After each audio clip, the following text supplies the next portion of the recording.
A nós, Deus revelou esse Espírito, esse mistério por meio do Espírito, pois o Espírito sonda tudo, mesmo as profundezas de Deus. Quem dentre as pessoas conhece o que é próprio do ser humano, a não ser o espírito humano que nele está? Assim também, ninguém conhece o que é de Deus, a não ser pelo Espírito de Deus. Nós não recebemos o Espírito do mundo, mas recebemos o Espírito que vem de Deus, para conhecermos os dons que Deus nos deu. 12. Nós não recebemos o Espírito do mundo, mas recebemos o Espírito que vem de Deus, para conhecermos os dons que Deus nos concedeu. Palavra do Senhor. Meus amados irmãos, essa primeira carta de Paulo à comunidade de Corinto, ele escreve entre os anos 50 e 51 depois de Cristo. E ele fala largamente nessa carta, aliás, nas duas cartas que ele escreve à comunidade de Corinto, sobre o Espírito Santo de Deus. São Paulo fala, lembra a comunidade da importância de viver no Espírito, de fazer o uso dos dons infusos que a comunidade recebeu, esses dons para santificação pessoal. E Paulo também, na sua carta, ele exorta a comunidade de Corinto a usar os dons efusos, aqueles dons dados através da imposição de mãos, assim como nós acabamos de experimentar. Ele exorta a essa comunidade usar os dons efusos para a edificação do corpo de Cristo. Ou seja, Paulo vem nos lembrar de duas realidades presentes na nossa vida cristã: a experiência dos dons infusos que nós recebemos no nosso batismo, sacramento, os dons para a santificação pessoal, e exorta a vivência dos dons efusos, os dons carismáticos, para que o corpo de Cristo, a igreja, seja edificada. São Paulo, nessa carta, ele fala de temas bastante polêmicos quando nós não vivemos uma vida no Espírito. Temas comuns, porém, quando nós estamos longe da vida no Espírito e vivemos uma vida meramente carnal, se tornam temas que têm várias posições, como família, vida comunitária, casamento, celibato, virgindade e o próprio servir na igreja.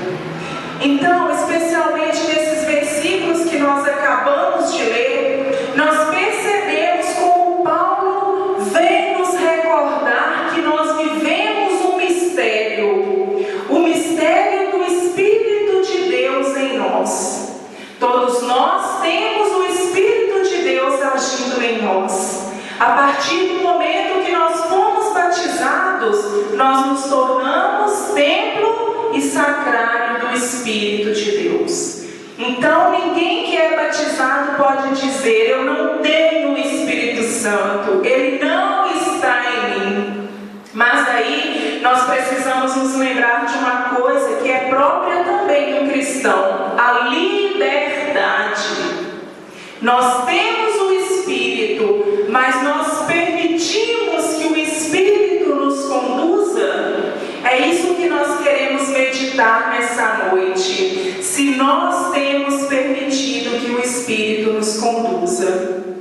Com os nossos olhos carnais, nenhum de nós é capaz de ver o Espírito Santo. A gente não vê. Mas, como então que nós sabemos que nós temos o Espírito Santo? A partir das nossas atitudes. Como eu ajo revela se a graça do Espírito Santo está plenamente em mim. Nós dizíamos no começo do grupo, Wagner dizia sobre a vida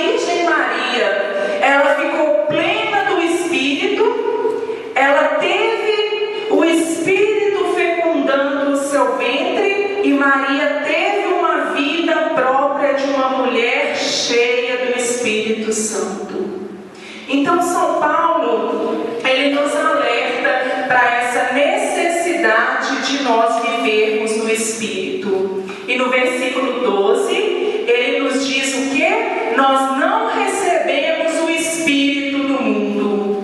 O Espírito do mundo, meus amados, é esse Espírito que tem sido disseminado, espalhado hoje em dia como se fosse o melhor Espírito. É o Espírito da confusão, é o Espírito da inveja, da intriga, da bebedeira, da orgia, dos vícios. Esse é o Espírito do mundo. É aquele Espírito que, se nós não vigiarmos, ele age em nós também, como se fosse uma coisa muito comum, como se fosse muito bom até. Por quê? Porque no mundo de hoje, infelizmente, as pessoas tratam o Espírito Santo, o Espírito de Deus, como se ele não existisse. Mas o Espírito de Deus, ele é vivo, ele age em nós, ele vive em nós, e todas as vezes que nós nos abrimos a essa graça da realidade do Espírito Santo em nós, nós experimentamos o transbordar da graça de Deus em nós. Nós não podemos, como São Paulo também nos diz na carta aos Romanos, nos conformar com a realidade do mundo de hoje. Ou seja, nós não podemos entrar na forminha que o mundo quer nos colocar e viver como a grande maioria vive, como se não habitasse o Espírito de Deus em nós. Às vezes, meus amados, nós precisamos dar exemplos que nos chocam para nós entendermos.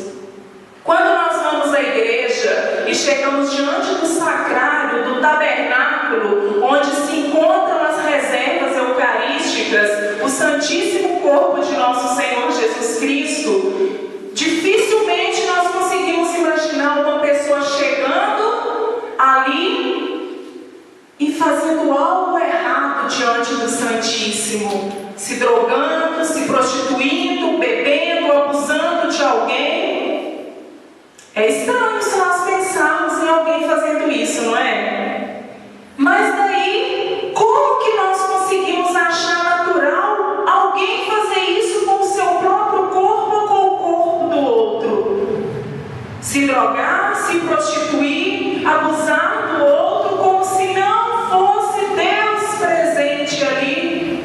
É o mesmo Deus presente, é o Espírito de Deus presente também no nosso corpo. E é isso que São Paulo nos alerta. Nós não recebemos o Espírito do mundo, mas recebemos o Espírito que vem de Deus para conhecermos os dons que Deus nos concedeu.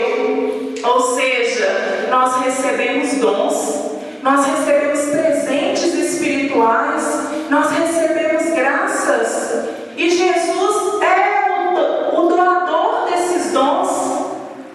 Jesus prometeu que Ele iria enviar sobre nós o Espírito Santo, e Ele o fez.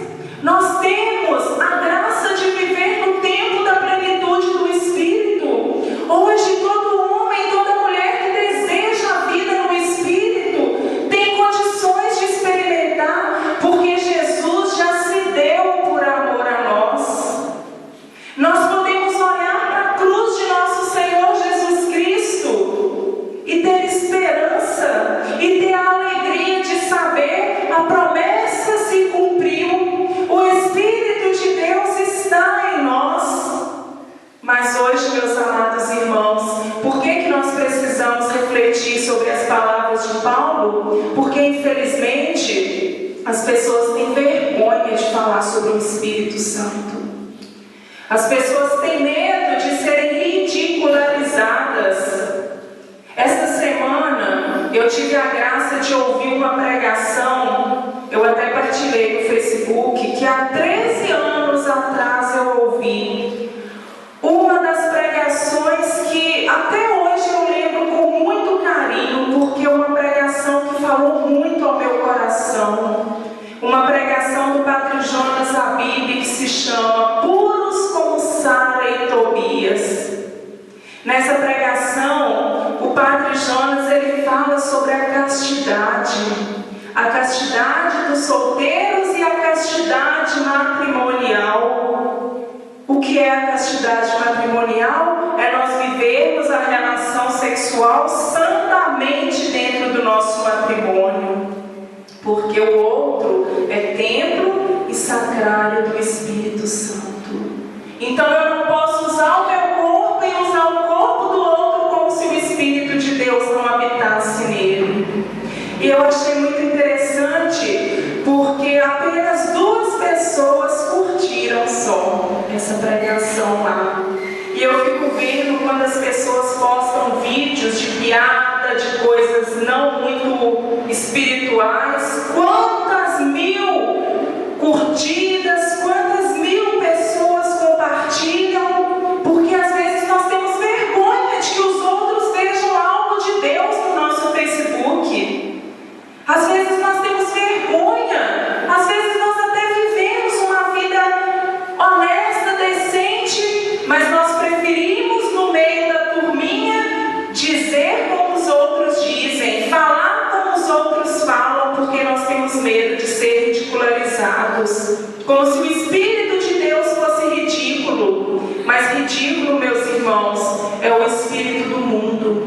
Esse espírito que vem nos cegar para aquilo que é próprio de Deus, e sendo próprio de Deus, é próprio nosso também. Porque nós somos filhos de Deus, e os filhos de Deus, nós somos imagem e semelhança do Deus vivo.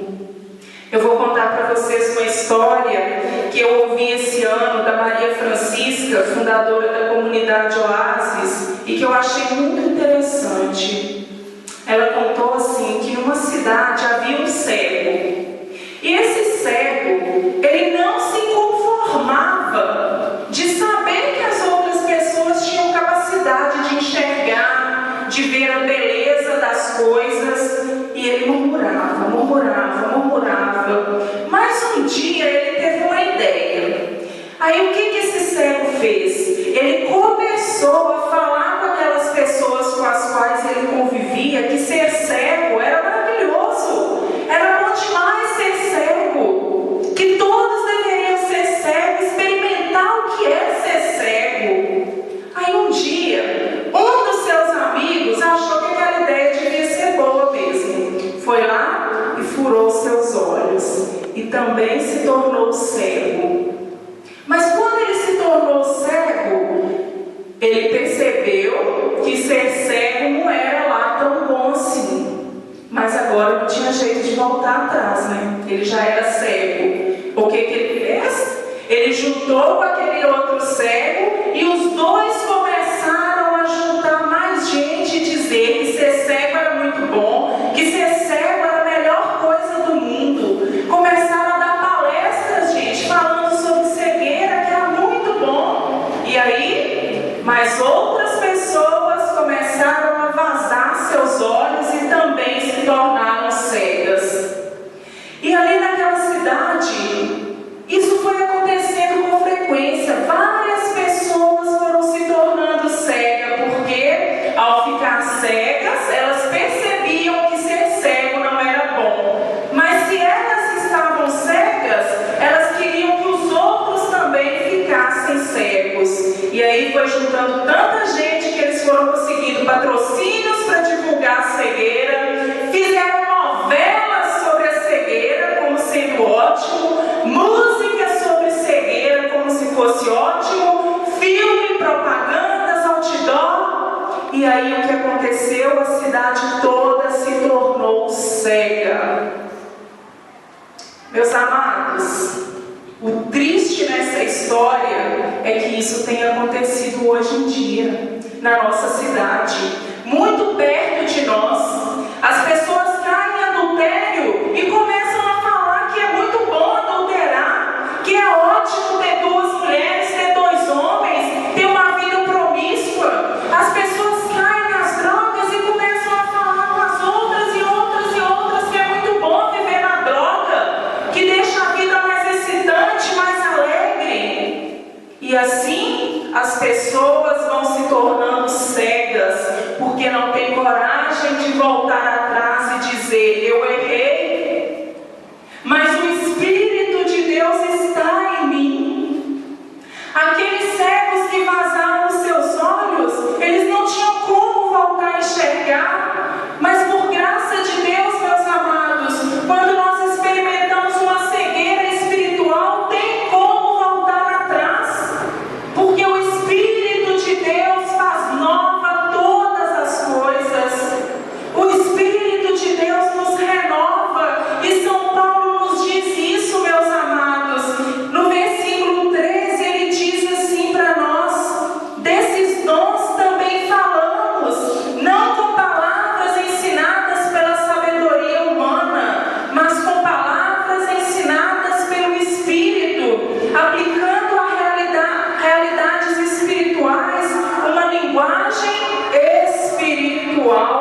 É aquela sabedoria que vem do alto, é a sabedoria que é dada por Deus. O próprio Jesus, o Filho bem-amado de Deus, ele viveu isso. Quando ele pregava nas sinagogas entre os doutores, aqueles homens começavam a se perguntar: de onde vem essa sabedoria? Não é esse o filho de José, carpinteiro? Como ele sabe essas coisas? Meu amado, eu digo para você, as pessoas precisam começar a olhar para a sua vida e dizer isso também. Não é esse o filho da Dona Maria? Não é essa aquela pessoa que trabalha no comércio? Não é essa uma dona de casa? Como ela vive isso? Como ela sabe isso? A sabedoria que nós temos, ela vem do Espírito. Ela vem do alto, ela vem do céu. E só é possível viver nessa sabedoria quem deixa o mistério do Espírito agir nele. Só é possível viver essa sabedoria quando se vive no Espírito, meus amados. Hoje, infelizmente, as pessoas não só têm vergonha de falar de uma vida espiritual, mas as pessoas já se esqueceram dos dons do Espírito Santo. Eu não vou nem perguntar aqui, mas pense aí no seu lugar se você se lembra dos dons do Espírito Santo. Eles são 7: sabedoria, inteligência, conselho, fortaleza, piedade, temor de Deus, ciência. E o que nós vemos hoje são pessoas insensatas ao invés de sábias. São pessoas sem sabedoria para discernir o que é bom do que é ruim. Temor de Deus. Muitas pessoas já nem acreditam mais na existência de Deus, quanto mais tem temor de Deus. Mas o Espírito Santo, nessa noite, ele vem nos convidar a fazer essa volta, esse retorno à nossa vida espiritual, à nossa vida na graça, essa vida do batismo no Espírito Santo, essa vida do verdadeiro cristão que experimenta no seu corpo, no seu dia a dia, o mistério do amor de Deus, o mistério desse Deus que nos escolheu antes mesmo que os nossos pais nos desejassem, o mistério desse Deus que morreu numa cruz por amor a nós, o mistério desse Deus que não nos deixou só, mas que enviou sobre nós o Espírito Santo. E vivendo no Espírito, meus amados, nós temos uma vida para viver, uma vida conforme Jesus Cristo. E essa é a vida que nós somos chamados a viver. Viver uma vida no Espírito, na ousadia, na autoridade, na graça, na coragem, na força. É essa vida que nós somos chamados. Quando fala-se em vida no Espírito, nós não devemos pensar em homens e mulheres trancados em conventos, em mosteiros, também nisso. Mas nós precisamos pensar no nosso dia a dia, como homem casado, como mulher casada, como homem solteiro, como jovem, como estudante, como pessoa discernindo a sua vocação, como profissional, onde nós estivermos e fazendo o que estivermos fazendo, nós precisamos viver no Espírito. Somente aquele que viver no Espírito aqui na terra vai experimentar a glória do céu. Porque somente no Espírito nós viveremos a santidade. E só vai para o céu quem viver aqui na terra a santidade, meus amados. Que o Espírito de Deus nos dê a graça de não sermos nós os cegos e tampouco de sermos nós a querer convencer os outros de que a cegueira é boa, porque bom mesmo é a vida no Espírito. Você deseja ser conduzido pelo Espírito? Sim? Sim. Então fique de pé e fala isso. Sozinho eu não posso